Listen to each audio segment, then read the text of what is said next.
recommendations to the Select Board, all of which have been implemented. I play a large role in sustainability efforts for the town, helping to make sure that Acton operations are as green as they can be without an undue burden on taxpayers. We also work to assist residents to take actions to combat climate change. Acton always has many projects in progress for building renovations, historical preservation, recreation, stormwater, streetscapes, etc. All these make Acton a more livable place now and in the future. I work hard to make sure that we work on what's most important and that the results produce best value for our efforts. During my years on the board, I've become proficient in municipal finance. It requires constant effort to make sure that taxpayers' money is efficiently and effectively used while making sure that town projects and our schools are properly funded. I'm proud that both Acton government and AB schools are high achieving and provide an excellent value to our residents. Public sector projects take a long time to conceive, gather feedback, design, fund, and implement. Focus is required to make sure our efforts are effective. I work with anyone and everyone in an open and transparent fashion. During my years on the board, I've met with a variety of residents, many of whom's opinions differ from my own. I'm proud that Acton has taken a leadership position in many areas. My goal is to continue having Acton be a great place to live. I appreciate your support. Tell your friends to vote on April 29th.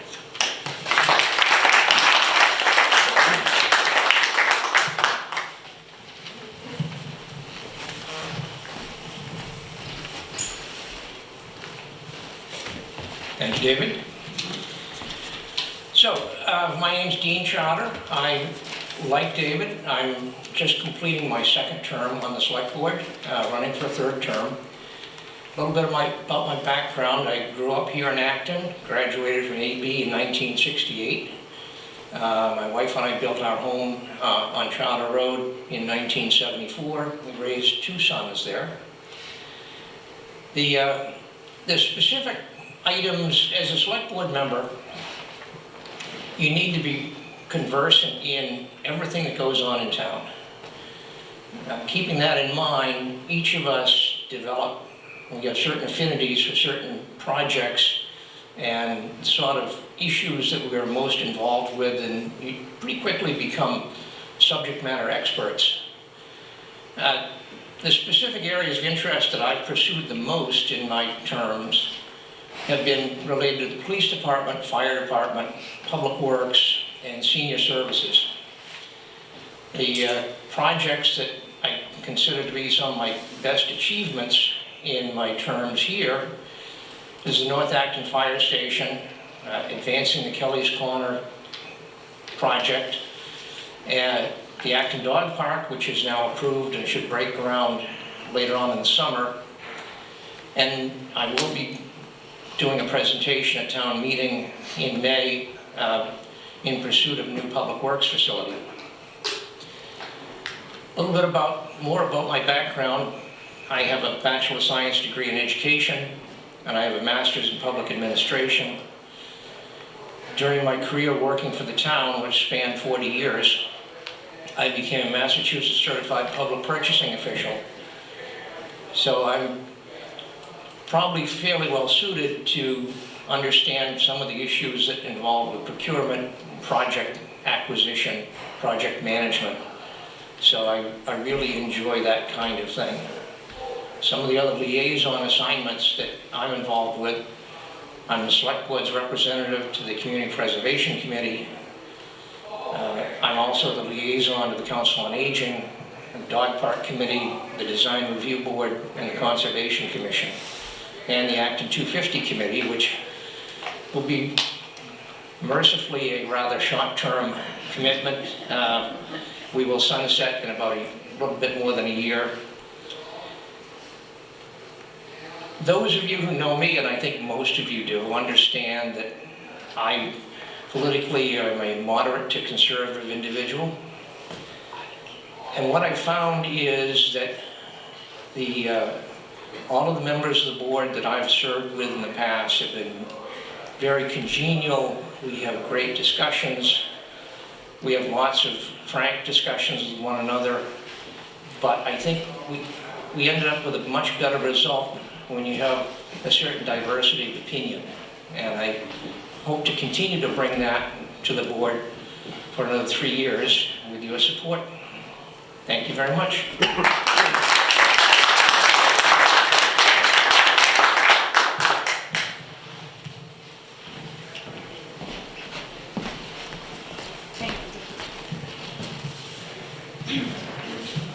Hello, everyone. I'm June Leslie, a longtime resident of Acton since 1978, and I am a Democrat. I am now running for a select board seat, and a little bit about me, briefly, is I've been a registered nurse since 1977, a licensed psychotherapist in my own business consulting currently since 1995. I have 3 advanced graduate degrees. One is in business management, one is in education, one's in counseling.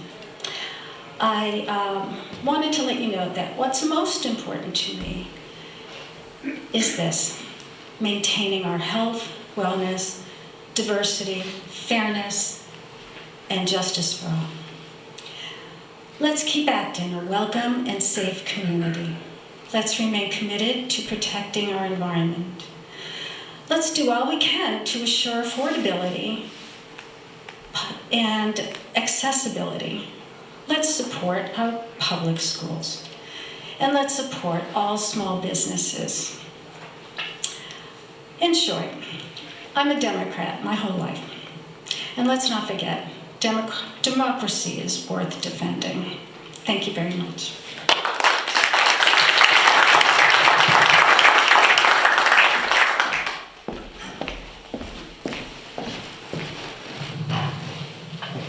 Thank you, guys. Next, we'll move on to the school committee candidates. Who is sitting first? Lisa. So, please do come up. You wouldn't notice.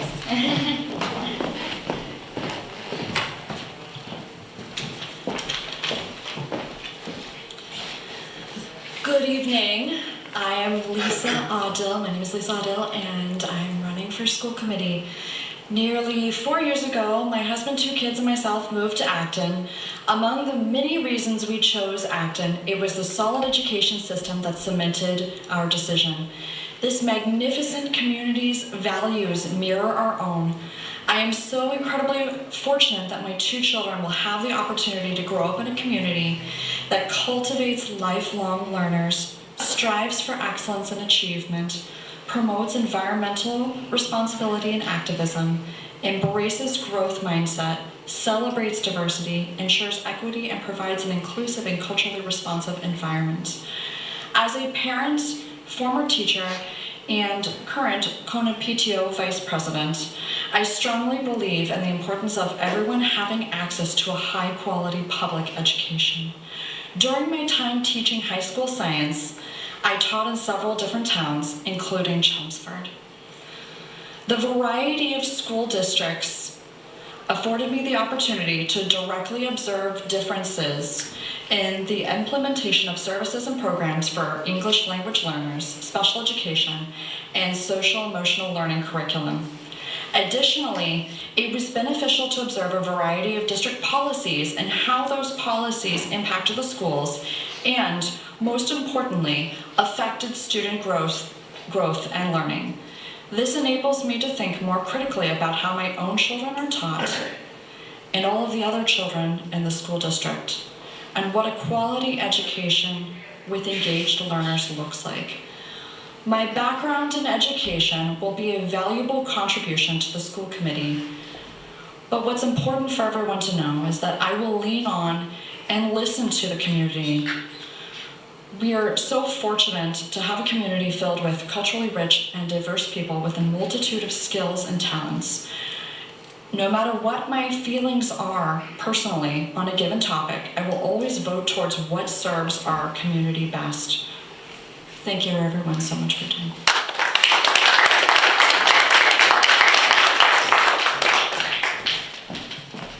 Jason Fitzgerald and then Glenn Cote. Okay. All right. Well, thanks for having me.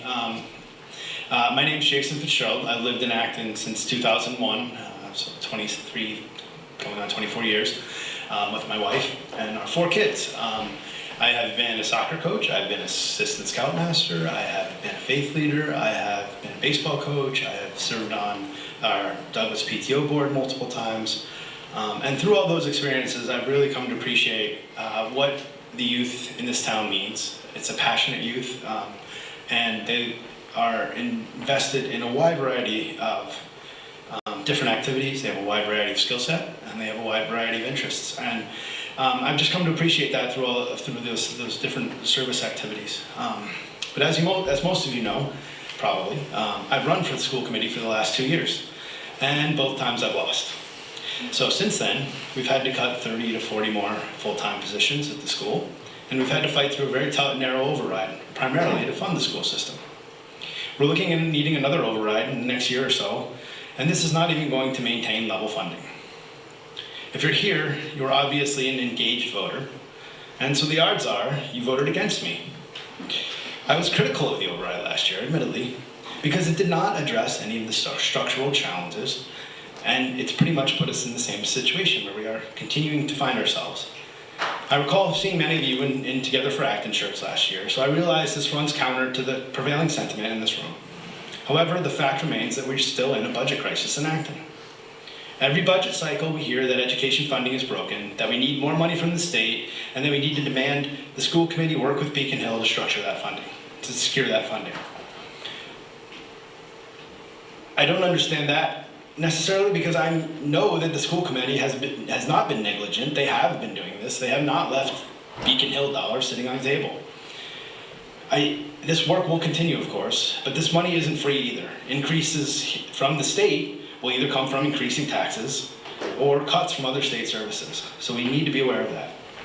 I also realize that the situation in DC I also realize what the situation in DC is, and I certainly do not think that we're going to see more federal dollars appearing in Acton or Massachusetts anytime soon. So we're in this perpetual cycle, budget cycle, where we're shortfall every year. We need to address this. Not with our home values in front of mind, not with some misguided vision of where I was as a kid or how I was when I was young, but in a holistic way that accounts for our fixed income residents, all vulnerable populations, our multi-language learners in the schools especially, while at the same time maintaining the rigorous education that enables our students to excel and be launched into successful secondary education or other endeavors as young adults. I'm excited to take on this challenge. It certainly will not be fun.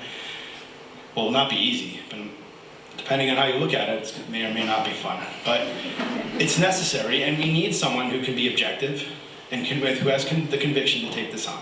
So I ask for your vote on April 29th. Thank you.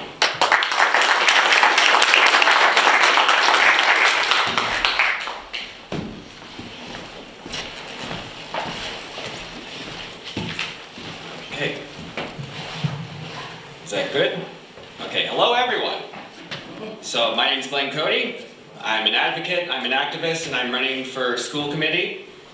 I went from failing just about every class in middle school to graduating magna cum laude with a computer science degree at UMass Lowell. And that journey means a lot to me. Because what that taught me is that the educators and supporters in my life can help bring people that are struggling with school, having a tough time, and they were able to help me get to where I am today. And I was able to graduate with an honors thesis at UMass Lowell that certainly wasn't a given at any moment. And that mentorship and the care and the support that they gave to me means a lot to me. So I'm called to serve on the school committee now. After graduating college, I worked as a special education teaching assistant at Wayland High School to help give back to the education community.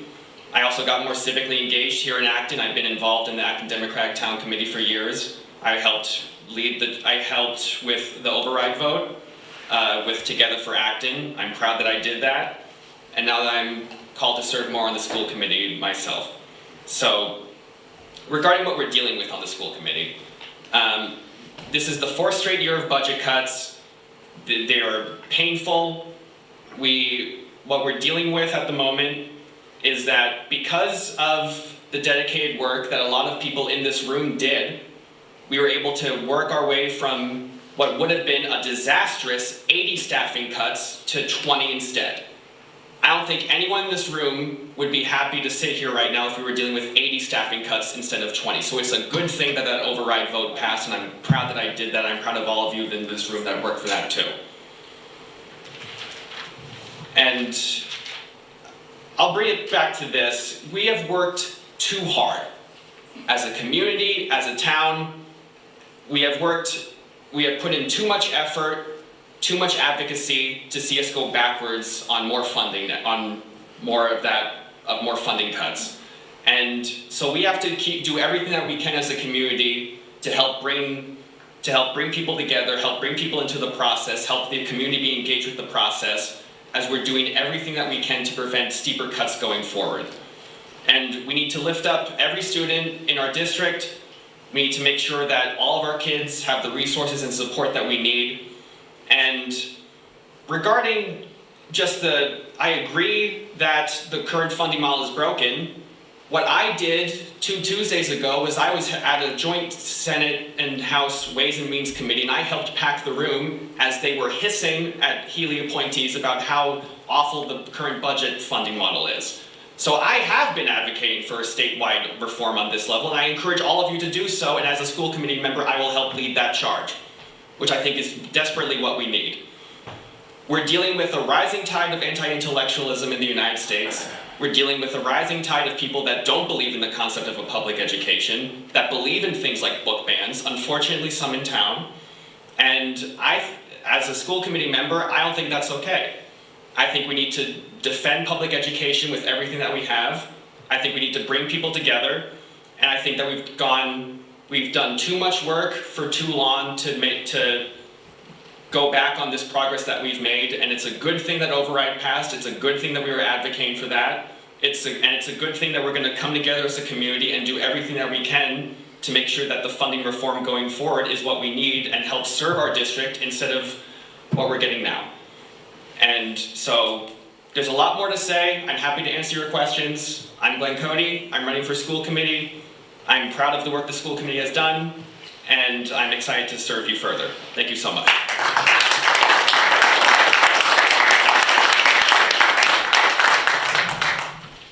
Next up is the Water District, John Peterson. No, we have Barry sitting first, so I'll ask him to go first. Sure.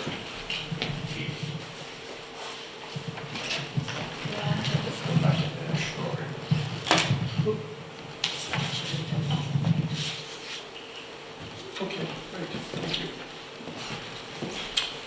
Hi. Hi, I am Barry Rosen.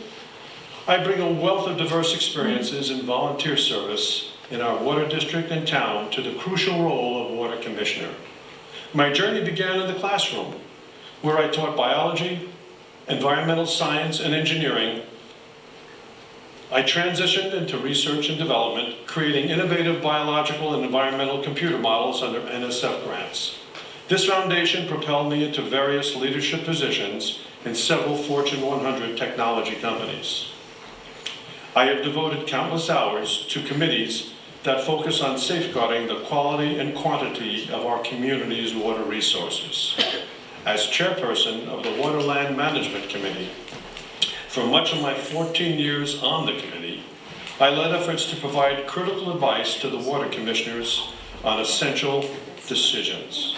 9 years ago, I was honored to join the Water Resources Advisory Committee, which advises the Select Board on water, stormwater, and wastewater issues. For the last 6 years, I have proudly served as an Acton Water District Commissioner. We have accomplished remarkable feats, including designing, constructing, and securing regulatory approvals for cutting-edge PFAS treatment, obtaining innovative funding solutions for effective PFAS solutions, protecting the safety of our wells and recharge areas through strategic land acquisitions, recruiting a talented district manager, treasurer, auditor, and law firm in response to retirements. We have strengthened the partnership between the Acton Water District and the town. We are investigating the feasibility of new water sources to secure our future. And we are enhancing communication and outreach efforts within the community. The district has also made prudent financial decisions that have maintained our impressive AA+ Standard & Poor's rating. I thrive on collaborating with my passionate peers as we tackle the complex challenges ahead. I am eager to continue this vital work, and I humbly ask for your vote. Together, we can ensure a sustainable and vibrant water future for our community. Thank you for your consideration. Please re-elect Barry Rosen for Water Commissioner.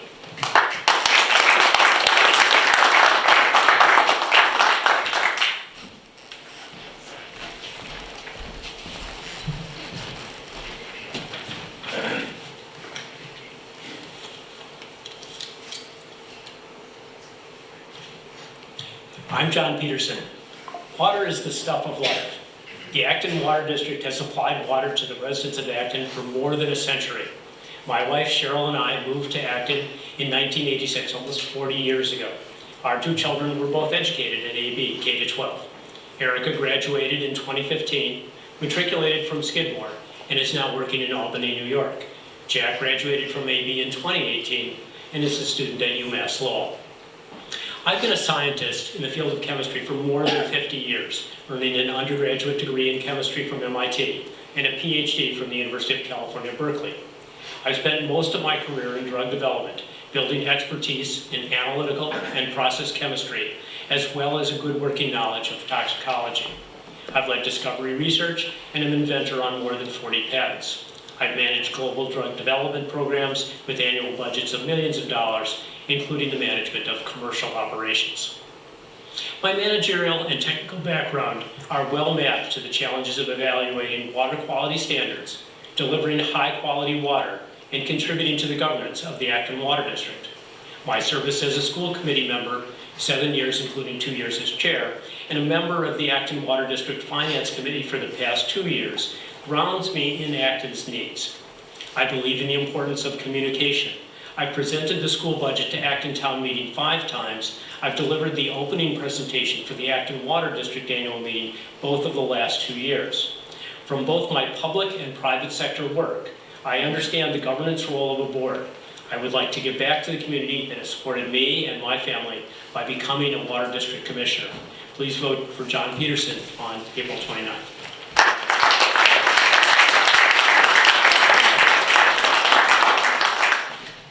And lastly, we have Peter Berry from Acton Housing Authority. I have to say that I'm one of the commissioners too, but an appointed one.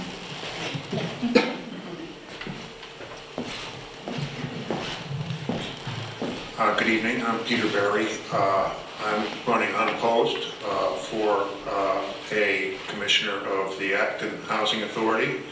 Housing Authority is governed by a 5-member board, 4 of whom are elected, and as Anna mentioned, she is the governor's appointment to the board. The Housing Authority owns and operates 140 apartments. You're familiar with Windsor Green, probably know the buildings on Sachem Way over in East Acton. We own 25 condominiums scattered throughout the condominium developments in Acton. We rent out about 170 apartments in privately owned properties to the very lowest income elderly, disabled, and family residents of Acton. The great majority of the residents of our properties are earning below 30% of the median income. Being part of town government is part of my DNA. I moved to the town in 1988, immediately joined the Housing Authority when there was a vacancy at that point. Worked with Betty McManus, who was the director at the time. Moved on to the Acton Community Housing Corporation, which works on moderate rate home ownership opportunities in town. Worked with Betty and Dennis McManus there, and Nancy Tavernier, many of you probably know. Moved on to the Conservation Commission, Zoning Board of Appeals, was first chair of the Community Preservation Committee and helped lead the effort to write the Community Preservation Plan in town. and then served 9 years on the select board. And I'm currently a member of the Housing Authority Board, as well as the representative from the board to the Community Preservation Committee.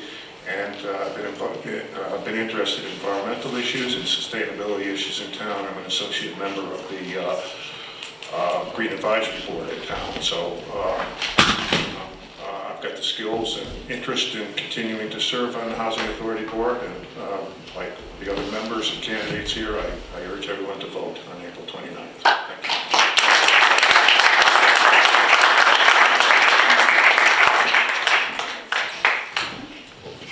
Thank you, Peter.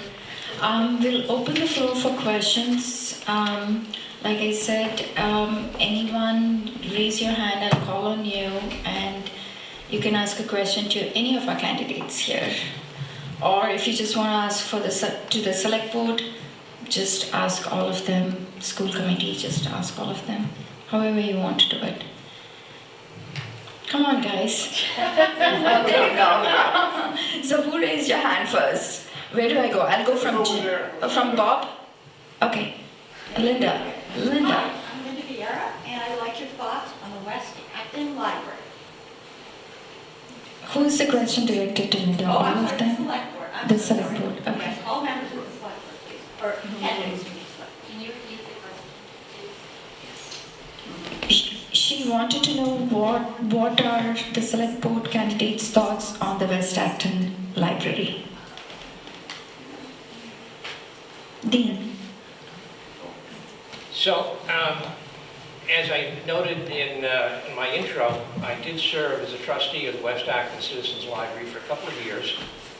And as municipal properties director, I was involved in a lot of the renovations and upgrade of that facility. So I've got a lot of affection for that building, for that operation. So I'm very much in favor of the direction that we seem to be moving in as far as a closer collaboration between the Acton Memorial Library and the West Acton Citizens Library, in part because of what I observed when I was a trustee at West Acton. It's just, that library all by itself just does not have enough critical mass to be able to have the proper staffing, have the proper backup. It was just, in my opinion, probably a little too small to be effective. So I think closer collaboration, including things we're going to be voting on shortly, about really folding the West Acton Citizens Library trustees in with the Memorial Library is probably the best route to follow. David? Thank you. I agree with Dean that the direction we've been taking over the last couple of years for the West Acton Citizen Library is the right one. There's always been kind of book sharing and that kind of thing between the two libraries ever since the town acquired the West Acton Citizens Library. But it was a little hands-off-ish, and the programs weren't well coordinated, the hours weren't well coordinated. In the past couple of years, past several years really, that's gotten much better. The hours are now much more regular. The staff now rotates or is supplied by the Memorial Library director, and the trustees of both libraries are working together, and as Dean mentioned, we'll probably be voting on integrating an integration plan for the two sets of trustees. So I think we're going in the right direction. Thank you. June? Hi, June Leslie. Well, this is a situation close and dear to my heart. Having lived here since 1977, my sons and I frequented this little library, a special library that was given to me. Should I? Do you want to come down? Sure. Yes. Sure.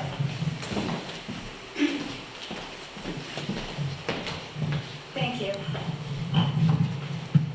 As I mentioned, I am the petitioner for questioning the current situation with the conjoining of the Memorial Library and the Citizens Library. I think it should stay the way it is. It has been self-supporting with some assistance by the town. But since the town has gotten more involved and has decided that it would like to add 3 trustees that were running the Citizens Library independently, now apparently there's a desire to join them with the trustees of the Memorial Library. And I'm just puzzled as to why any of this needed to happen in the first place. Because I believe it has been doing just fine, although there have been ups and downs, granted. But there were lots of volunteers, and even I volunteer to be a librarian, if need be.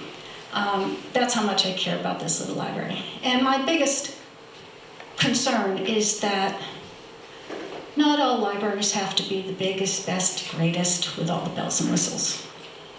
I think the way it is just fine. And I hope we can keep it that way and keep our costs down, because currently a lot of people don't realize this. But we are, as citizens and residents of this town, incurring town council legal fees to try to make these changes that Dean and David have suggested. And thousands of dollars that could be spent elsewhere, in my opinion. So I urge you to consider voting no on town meeting night when the petition comes to order.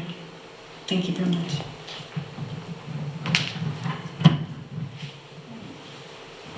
So Bob had a question, and then we'll go to Jen. Well, there's a tough one coming up in the size of the DPW request for that. I wonder if each of the selectmen could talk pros and cons on why we need this so much. We may, but give some insight into that if you could, please. So can I just say, can we all just keep it to like a minute and a half? Thank you. So I'll start off because I'm the chair of the DPW Building Committee, and I've been an advocate for this project for quite some time, informed at least in part by the fact that I worked out of that building for many years in the town. The building was undersized when it was built in 1969. There were decisions made for financial reasons back then to cut 1/3 off the size of the design building. So we had a building that was undersized when we had a population of 14,000,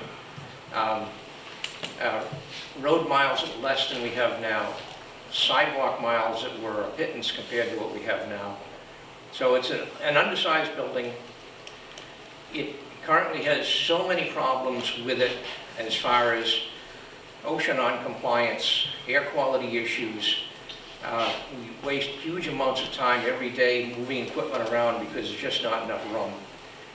ADA issues that I dealt with as a department head when I was attempting to recruit females to work in buildings and grounds operations, because we had absolutely no facilities whatsoever for women as far as locker rooms and that sort of thing. So presently the latest estimates have come in. Building cost will be the amount that we look like we're going to be asking for bonding will be about $35 million.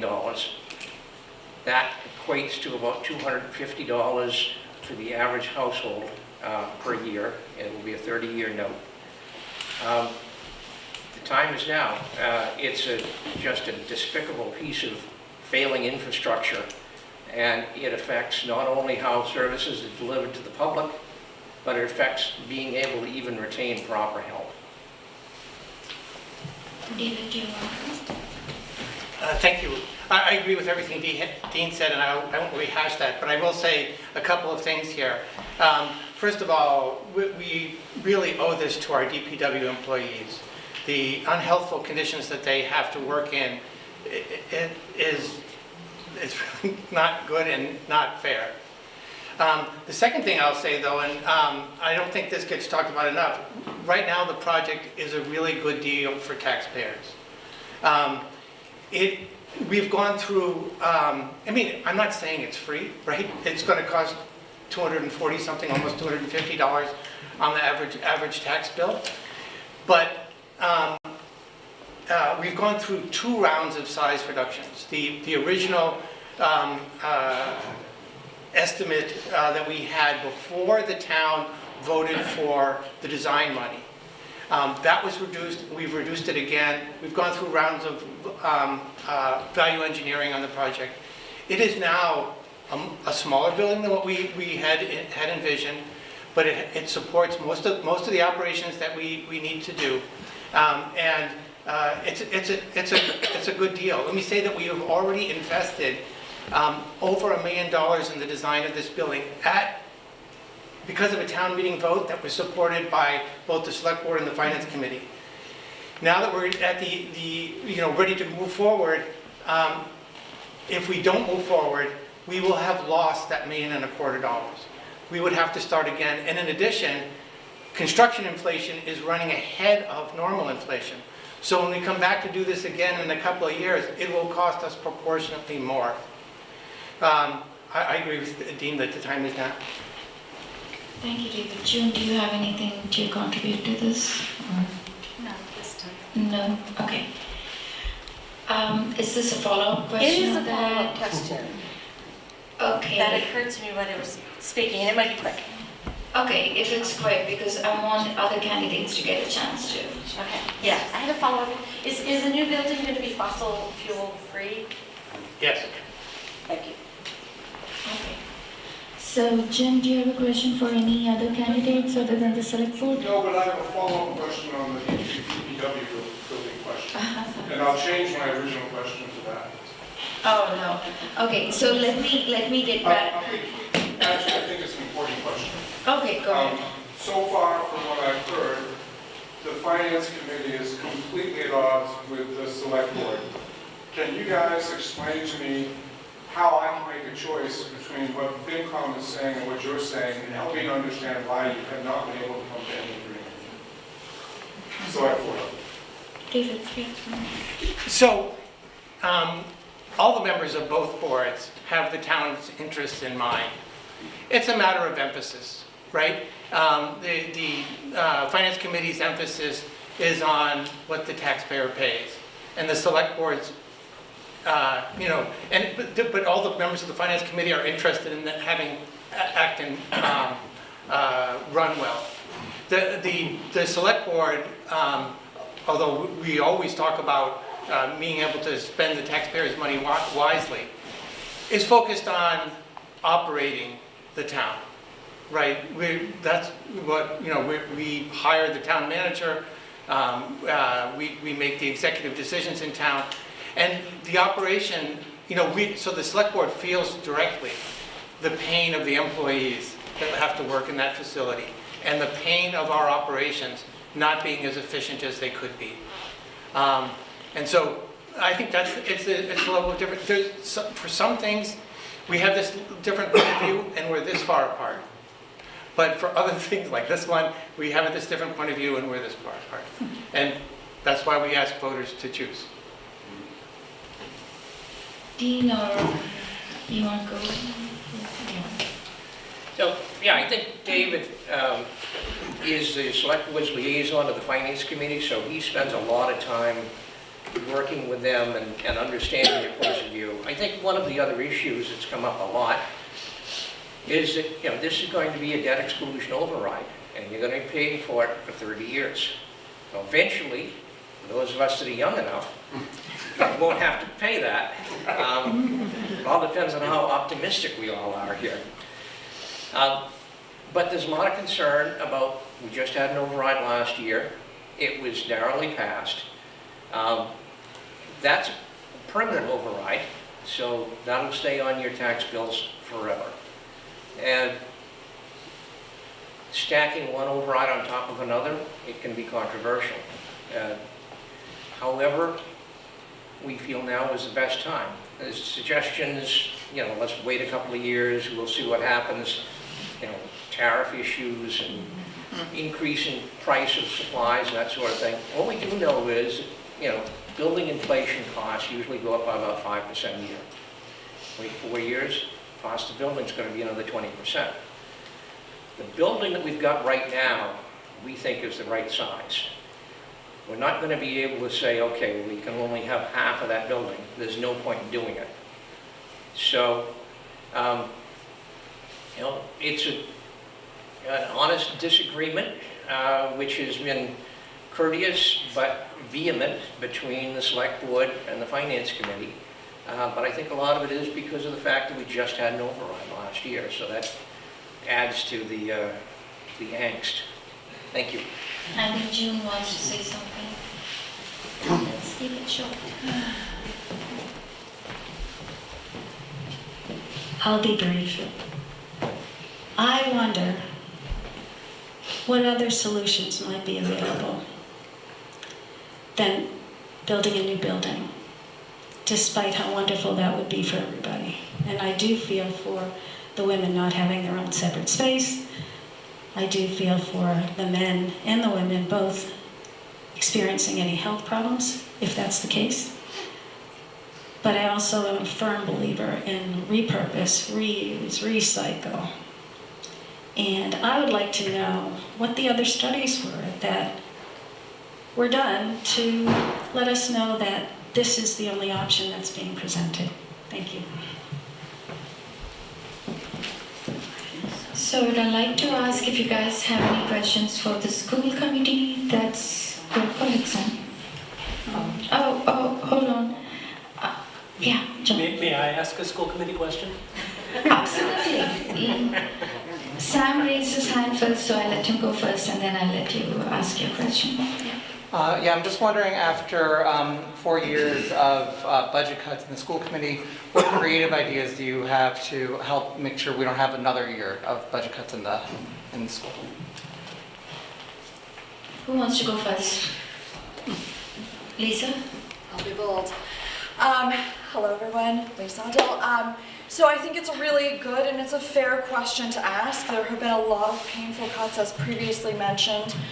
Staff reductions over the years, people we have sadly had to say goodbye to, and it's all been very terrible. And one of the other things that people think about is, yes, it's awful to say goodbye to staff, but our students, the students in these buildings, every time you get rid of an assistant or somebody that you think, or not you, but anyone may think in general may not matter, it does matter. As somebody who's worked as a high school science teacher teaching physics and chemistry and biology, I can tell you it was so helpful.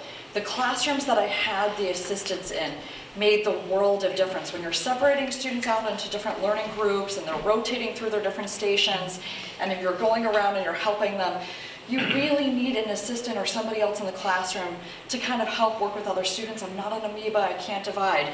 So, for all you people of science. And so all of these people are incredibly crucial. So to answer the question fully, no, we don't want more staff reductions. We have to think outside of the box. One of the initiatives that's already going, and the wheels are moving into motion, and the ideas that are being considered by the school committee now, Peter Light leading that, is the idea of doing a reorganization.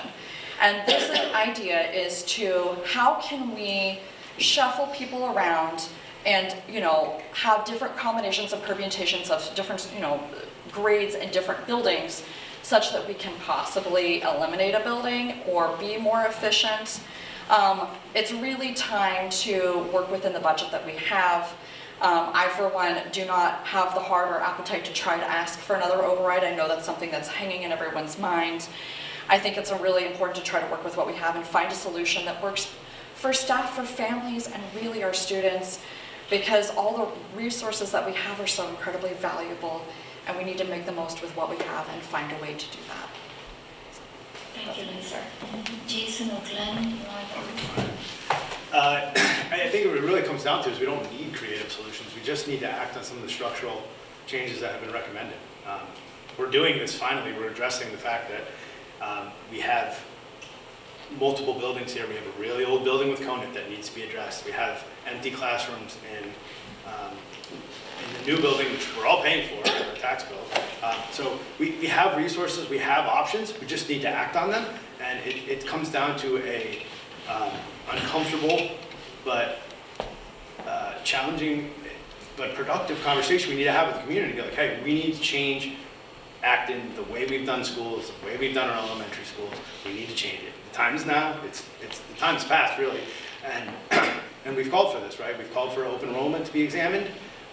We need to stop hiring consultants. I think, again, we need to stop spending. It seems a little creative to some people, I think, but stop spending money on consultants and other things when we have ideas, we have things, we just need to act on them. We also need to look at the relationship with Minuteman. Minuteman's a great resource. I think it provides a wonderful education for a lot of students, but it costs a lot of money, and the cost per student is way beyond what the educational cost per student is for keeping them in district here. So that is something we need to look at. We need I mean, it's creative now to look at not spending money, I guess, at this point.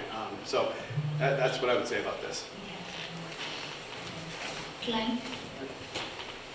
Well, I agree with a lot of what has been said. With Lisa in particular, I feel like that with the restructuring process going forward, I feel it's incumbent upon every member of the school committee to be able to engage with the community in this process. I do think that we do need more community input regarding this whole thing. We are dealing with conditions where student enrollment has been going down over the past several years, and it's projected to continue doing so. So if student body is going down, then we have to take a look at how we're currently utilizing our resources in the school committee, school buildings and such. And I think that there is room for creative solutions. I think that in addition to being able to engage with the community, we have to keep a clear communication channel open with them. There are a lot of people that can't attend school committee meetings, but need to have their addresses heard and concerned too. So I think between all that, like, there is room for community input. We have to engage with them on the community process to keep them involved in the discussion. We do have to look at some buildings. If there are millions of dollars if there's a lot of costs that we are doing with building renovation, we have to consider, okay, why are we doing those renovations? What can we do instead? Are there things that we can are there procedures that we can implement regarding the current resources that we have to more effectively utilize them? So it's an ongoing process. It's unfortunately something that can't be boiled down to simple sound bites. But I think that between community engagement and the steering committee that Peter Light is leading as the superintendent, bringing the community in with this input, I feel like that process is an important discussion that we need to have with people, and that there's plenty of solutions that we can come up with. So those are my thoughts. Okay, thank you. Yeah, John, you have a question? Primary and secondary education is highly regulated. And so as a result, one of the functions of school committee policy is to be compliant with those regulations. An unfortunate aspect of that is that much school committee policy reads directly off the statute and is basically unintelligible. If you're elected to the school committee, would you advocate for policy to move in the direction of plain English? Yes. One of you guys want to go first? 100%. I think accessibility is incredibly important. Absolutely. It should be accessible and understandable by everyone. And I would definitely work hard to do that. I don't understand the question, John. It's too complex. That's on me. Yeah, no, of course. I mean, yeah, and of course, with your experience, you obviously know that weeding through that stuff. And I've dabbled in it a little bit, but it is complex, and you're absolutely right. And there's acronyms everywhere, so it does need to be simpler. And it's not just for the committee; it's for like the public, because you can't understand. You're looking at it, and I don't really know where its money's going into life, right? It's all the time. It absolutely needs to be simplified, and it needs to be more approachable by the layperson. Yeah, I do have a little more thoughts than simply yes, but that is the main crux of it. Like, yeah, if your policy can't be understood by the community it's serving, that's a problem. So I think being direct to the point is certainly a priority. A lot of the legalese that's in policy initiatives on not just the policy but with the budget too. You have to be able to convey nuance and technicality, but sometimes things get lost in translation. So yes, being able to clearly communicate with the public is a priority, particularly for people who don't have the time to dig through pages of policy, to attend school committee meetings, to be able to wade through hours of footage. Being accessible is a priority. Awesome, great. So we have 2 questions to the school committee. Any question to the water district, school committee, water district? Water district. Awesome, yeah, go ahead. The year's 2050, where is Acton going to get its water? Want us both to answer that? Yeah. Sure. We don't have an answer yet. We're working on the answer because there are a number of things that are happening right now. Number one, there's climate change. Unless you're a denier. there is climate change. I hope it's not controversial here. When it rains, it rains. It rains so hard that it doesn't have time to percolate into the ground. So, you know where it goes. It goes onto the roadways. Basically, it doesn't percolate in the water. We drink our rainwater in Acton because we are a well-based system in Acton. So what are the alternatives? We've been looking at this for a while.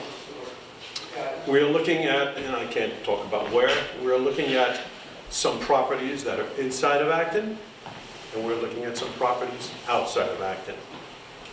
You've probably heard that because of some rule changes that have been made, we're looking at a possible partnership with the MWRA.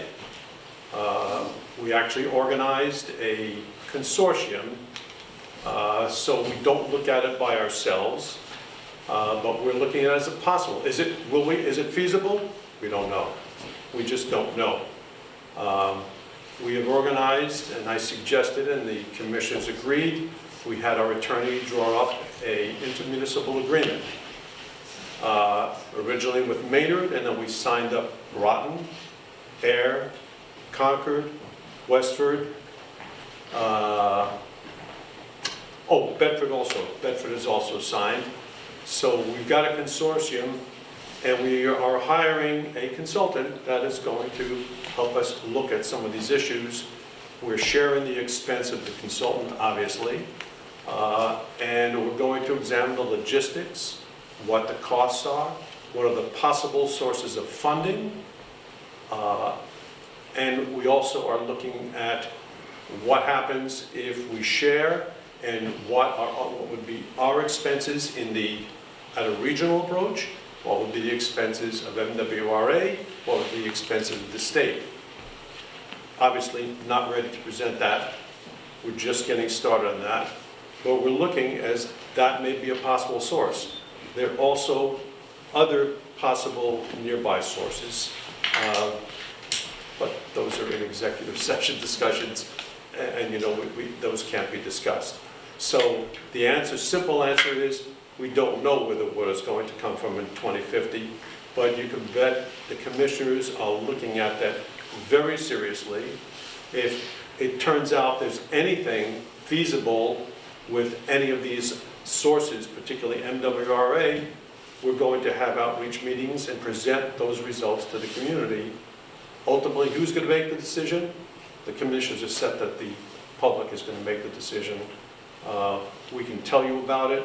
We can tell you what our recommendations are, but we are absolutely not going to do anything that the public doesn't want us to engage in. So we're early in the process, but we're working on solutions. Thank you, Barry.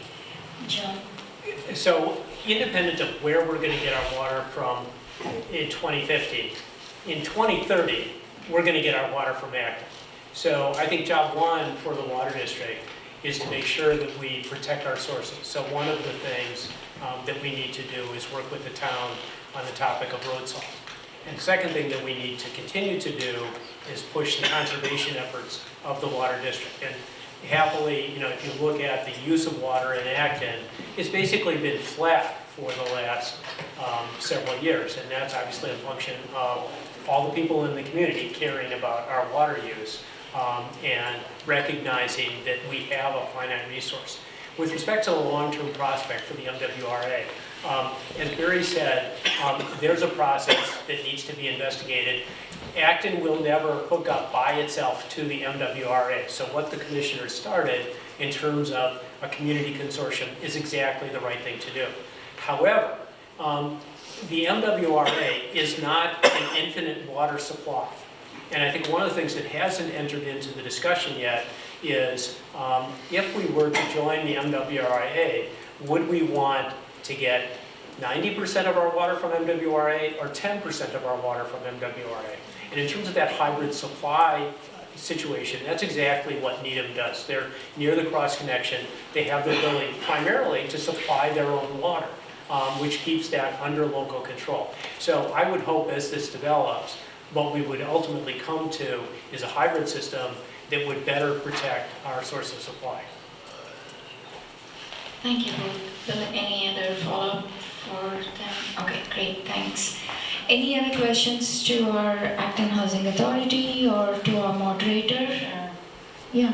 Hi, I actually have a question for the select board and the housing authority, Okay. which is I would love to hear your feelings about the Housing for All Habitat. initiative.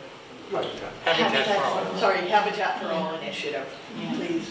And Peter, I assume that you probably have an opinion or two. Yeah, we'll go with Peter first. Yeah, I've been involved in the Habitat for All meetings that the planning department has been conducting. That'll be a zoning bylaw change that will be on the town meeting warrant.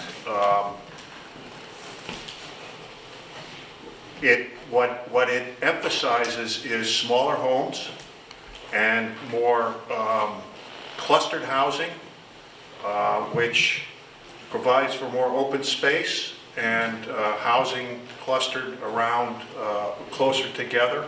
I support it. I think it will lead to, there are incentives built into the zoning bylaw for low-income housing, if that's part of the proposal, and smaller houses as well. And I think the sentiment in town has been building these big McMansions for $1.5 million on sites is not the way that the town wants to go in the future. So this, we've had a clustered housing bylaw for a long time, a planned community conservation development, but this adds to that by providing more incentives for smaller housing and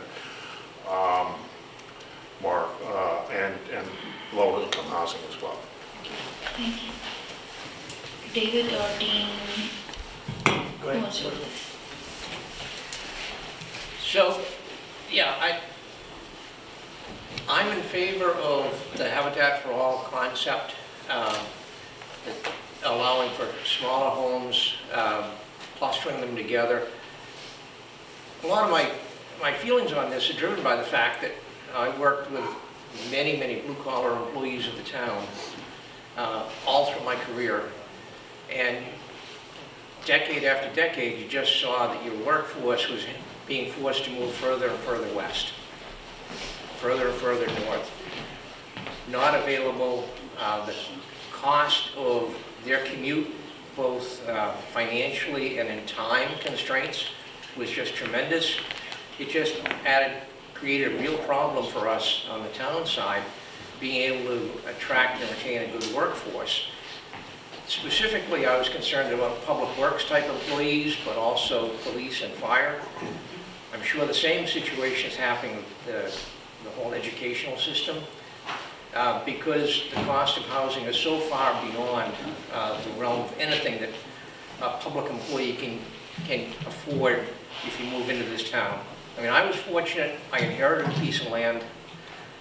If it hadn't been for that, even as a fairly well-paid department head, I would never have been able to afford to live in the town of Acton.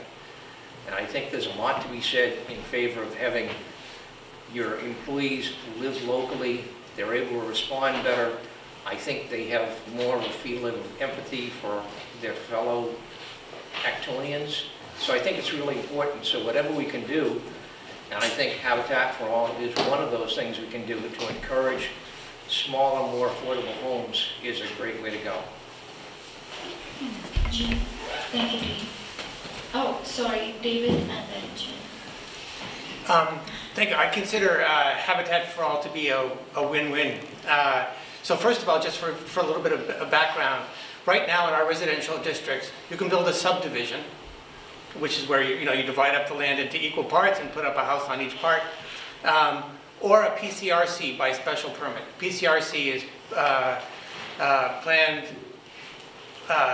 something residential community, I forget which. Conservation. And what it says is you keep 60% of the land unimproved, and you cluster the houses on the rest. There's no change in density between the two approaches. It's just that overall in the whole parcel, it's just that normal subdivision spreads things out, and the PCRC model clusters them together. And to Dean's point, in our subdivisions now, we're tending to build houses that are more than 6,000 square feet. They're absolutely enormous because it makes more money to do that. Then in addition, and this is the second win to me, is if you're willing to make a certain number, 10% of those units affordable, you can have a higher density in the remaining portion. So, and as Dean mentioned, those houses are smaller, like 1,500 square feet.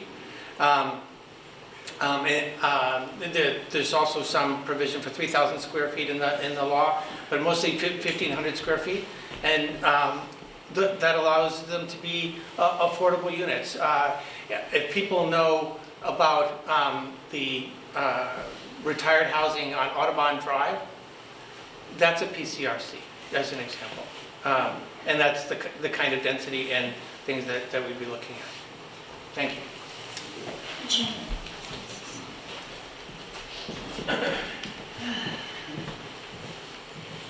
I am 100% for Habitat for All. The only concern that I have, having been to the meeting and listening to the person explain the various options, there were 4 different options of what type of cluster zoning, what size houses could fit. No, I have actually 2 concerns. One is that in order to have this accomplished, you really need to take into consideration how many trees will be cut down in the process of needing to build these homes. The other concern is septic systems and venting.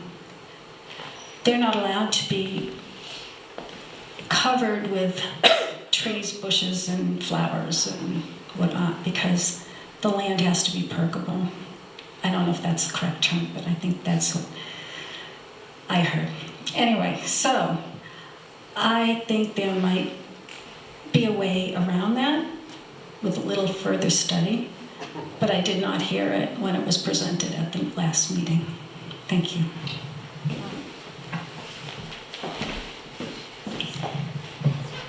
Is it a question, John? Well, this issue actually came before the commissioners at the last commissioners meeting.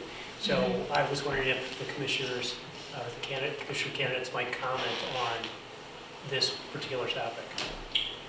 Go ahead. I think this will be our last thing. Yeah. Yeah, so what I wanted to say was, sadly, zoning is very complicated. Sadly, zoning is very complicated, and it's the case that when you look at the impact of the clustered housing and the regulations around it, you can do other things that you might not want to do. And I think the comment that was just made about what will this mean for the forestation of the area is a relevant kind of consideration. In the change from the PCRC to the Habitat for All, the concern that was raised for the commissioners was the language that is in what is now going to be published in the warrant may not be as protective of water quality as previous language. So the commissioners are going to take a look at that and then decide how to behave. So I would just comment that relative to the article writ large, when people are weighing that, if you stay to the end of town meeting for the zoning articles, it is another consideration to make sure that that language is in there to protect the quality of our water sources. The commissioners are looking at it. We got together and we submitted, rather than throw scattershot, we submitted the questions to the planning board, or they're being submitted. I think they were submitted to the planning board. And we're waiting for some answers. There are two possible things that we had comments on that we saw would be in the warrant that could affect water quality, but we're going to see if they are addressed. One of them is just not to shut it down, but we want to make sure that there's a method, even though it's by right. It's not by right doesn't mean it just floats right through. It still has to go and be approved by the planning board. And we want to make sure that there's a way for the water district, and if there's a, I guess we're going to call them habitats. If there's one proposed that uses the subsurface wastewater disposal that's in an area that could affect water quality, we want to make sure that there's an opportunity for the water commissioners, or the water district actually, to comment and speak, so that maybe there'll be a reconsideration and a possible movement, relocation of that area before they say start digging holes. So that's our position, not to slow it up, not to stop it, but when there is a possibility, we want to be able to get before the planning board before they give the final okay. So it's like an appeal. Thank you. I think we have kind of run out of time, Colleen. Sure, if it is 30 seconds, yes. You're going to say this too, but thank you so much. Yes. Yes. For everything.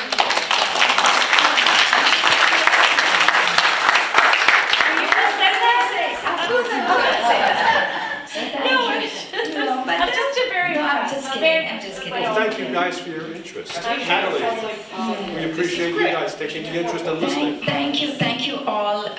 Town elections is April 29, Tuesday, April 29. Make sure that you all vote. And a huge round of applause again.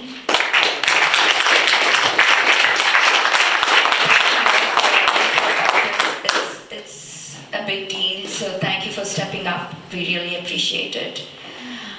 So to my committee, we have to vacate this room, but we can go next door to continue our monthly meeting, which will be, I promise it'll be quick. We'll wrap it up in 15 minutes.